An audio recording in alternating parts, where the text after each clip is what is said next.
Hi everybody, it is April and I am in my craft room, and today I have a very special guest who is going to join me. And my special guest that I'm bringing into my quilt room today is April from April's Craft Room. Welcome, April. Hi, Di from Sister Chicks Quilting. I plan on making the Pineapple Blossom Block too. No, I'm making the Pineapple Blossom Quilt, and I said it first. But I want to make the Pineapple Blossom Block. Will you two knock it off and work this out? Well, okay. I guess we can both make the Pineapple Blossom Quilt. That is an excellent idea. So can you share with us how you make the Pineapple Blossom Block? I sure can. You cut a whole bunch of 2.5-inch strips. Maybe, I don't know, 500. And then you cut them into 3.5, 6.5, and 9.5-inch strips. And then you cut well over 200 3.5-inch strips. And let me stop you right there. I think I am going to have to supersize this block. What? You're going to what? Supersize? You don't want to make it the way the pattern's written? No, I really don't. That brings back bad memories of having to make 90 blocks at a time. Ooh. That's a great idea, April. You make the quilt top supersized, and I'll make it the way the pattern's written. Hey, let's put our blocks together, and then when we're done, we can meet back here, and you can show off your quilt, and I can show off my quilt. So when we supersize our Pineapple Blossom blocks, and the link to the pattern will be in the description below, we come up with a 24.5-inch block.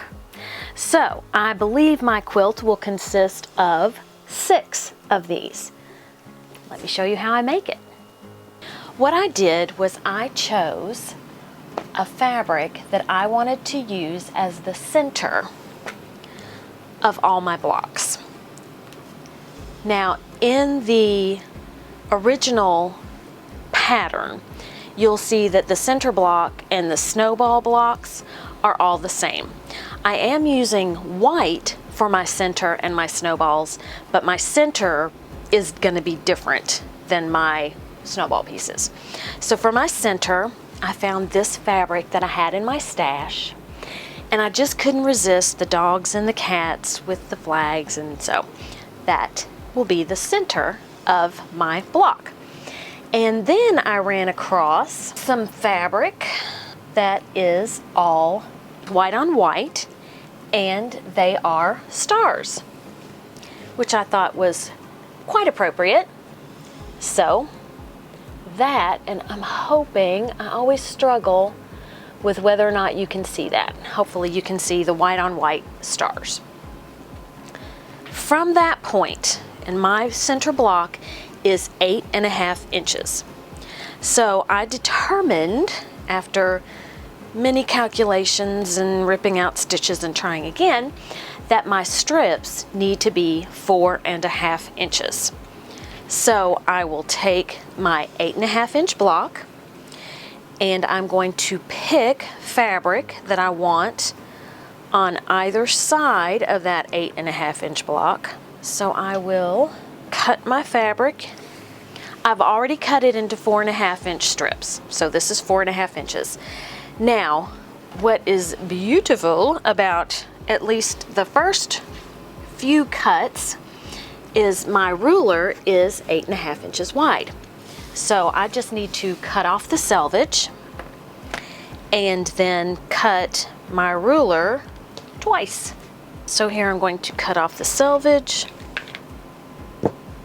I don't know why I did that, because I still need that there.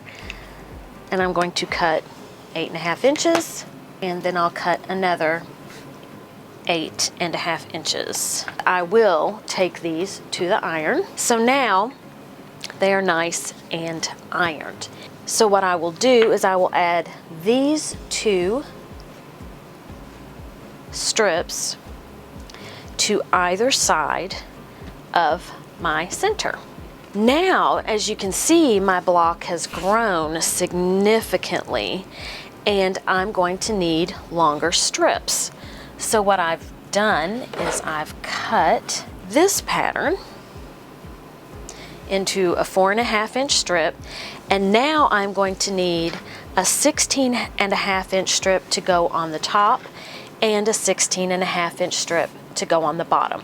And I can get that from one strip cut at 4.5 inches from selvage to selvage. So here is my block, and as you can see, it's getting bigger and bigger and bigger. Now comes the part where I need to add my snowballs. And my snowballs are going to be these 8.5-inch white on white squares. What I want to do is I want to mark these halfway through the block. And what I'm going to use is a Creative Grids tool. And the nice thing about this tool is it's got lines in between where your slits are for measuring. So you can use those lines if, say, this tool is bigger than your block, to line up your corner, which is really nice. You don't have to guess. So here I've got the line pointing to that point, and now I have this line pointing to the point. I have to adjust this, and here I should get a perfect halfway mark between my 2 points. And I am using a water soluble pen or marker that's called Mark Be Gone. And we'll add snowballs twice. So I need to pick the corners, and they're going to be opposite.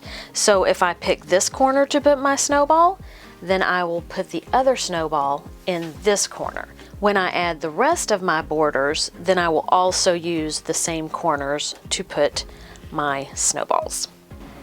Put a pin in it with a clip and go sew these, and I'll be right back. When I am sewing these snowballs on, I am using the center of my foot to determine where my stitch is going to go. So I don't have my machine set on a 1/4 inch seam right now. Now, if you were uber organized, you could go ahead and sew a 1/2 inch seam away and towards the outside of your block along here, and then cut this edge off in between your 2 seams, and have a 1/2 square triangle all ready to go, like this one. Now what I want to do is I want to cut on the away portion of my block. So what it's going to look like when it's done is this, but I don't need this fabric here, and that's just going to add bulk. So I'm going to take my ruler, I'm going to put my ruler using the 1/4 inch marking on the seam that I have sewn, and then I'm going to double check that I've only got these 2 pieces and that I'm going towards the outside of my block, because if I cut on the inside, I'm going to have some trouble. Here I have my 1/2 square triangle block, so close to being made. I'm going to put that off to the side. Again, pretty 1/2 square triangle. I have the snowball portion of my block sewn. Now I need to add more strips.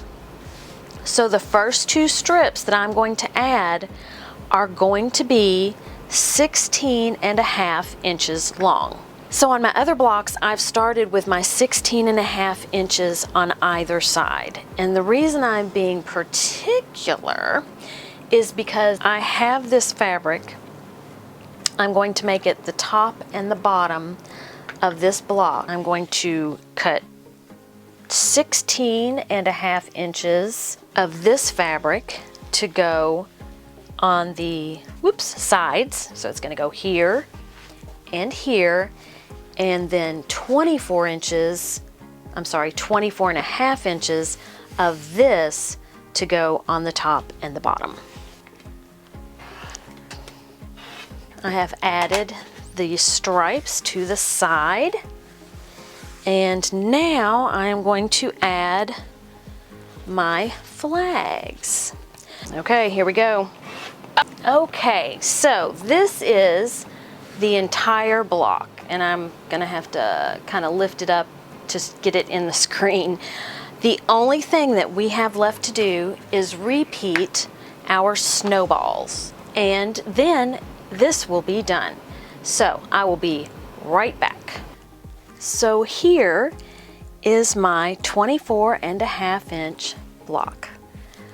Super fast, kind of, but not a lot of cutting. You have some really large pieces that you're getting, and it's a lot of fun. So let me go hang it up on my design wall with my other 3 blocks, and you can see how this is coming along. This is what I have so far. I think it looks really cool. So you can see there's kind of an X forming in the center on that side, and then the same X on this side. So that's why I was particular about where I wanted to put my snowball. And it just so happened that my first couple blocks, I used the same flag around the outside.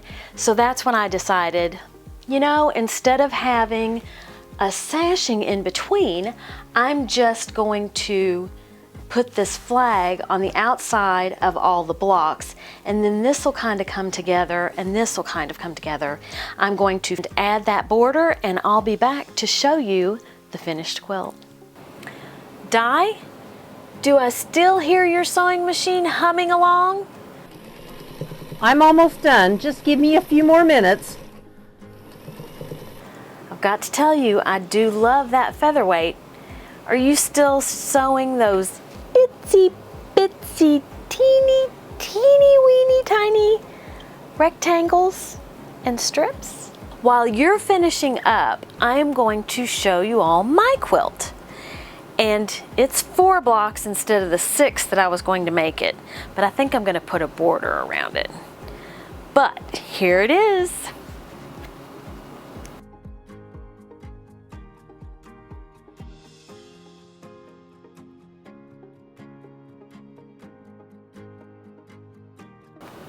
And you can see the star in the center. So I kind of like it just with the 4 blocks. Wow, that's incredible. 6 blocks. I have 36 blocks in my quilt. My snowballs were giving me a hard time on those last 2 blocks. So I decided with that pattern, with the diamond in the middle and the arrows going out, I really just wanted to keep it like that. I think this is going to be a bench quilt. Here's mine. Ta-da! Isn't this great? The same pattern, one supersized, one not, and look at the difference.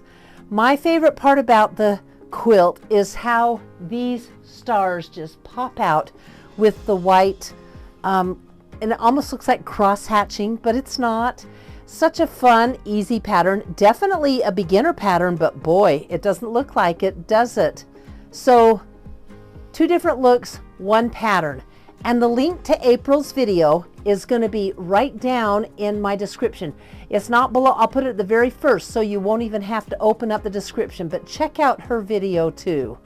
It is amazing how the same block but used in different sizes and 2 different quilts with different fabric, it can make 2 totally different quilts. I love that about quilting. And you can find the link to Di's video and to Sister Chick's Quilting at the very top of the description in my video. I have really enjoyed doing some quilting with a friend who likes itty bitty teeny tiny blocks. And I hope that we take the opportunity to do this again. And thank you, Di, for sharing your channel with me. It really was a lot of fun, April, and I've been wanting to say this forever. Have a great day, eat some chocolate, my preference is Dove Promises, and have a great day. I screwed it up, didn't I? It's be kind to everyone.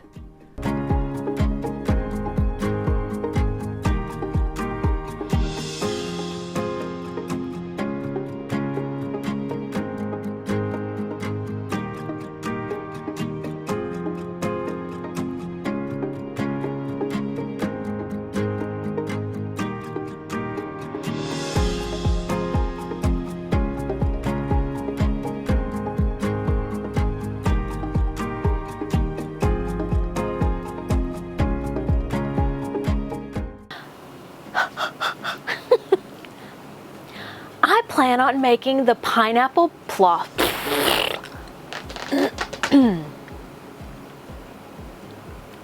You cut a whole bunch of 2.5-inch scripts. I can, and I'll make it the way the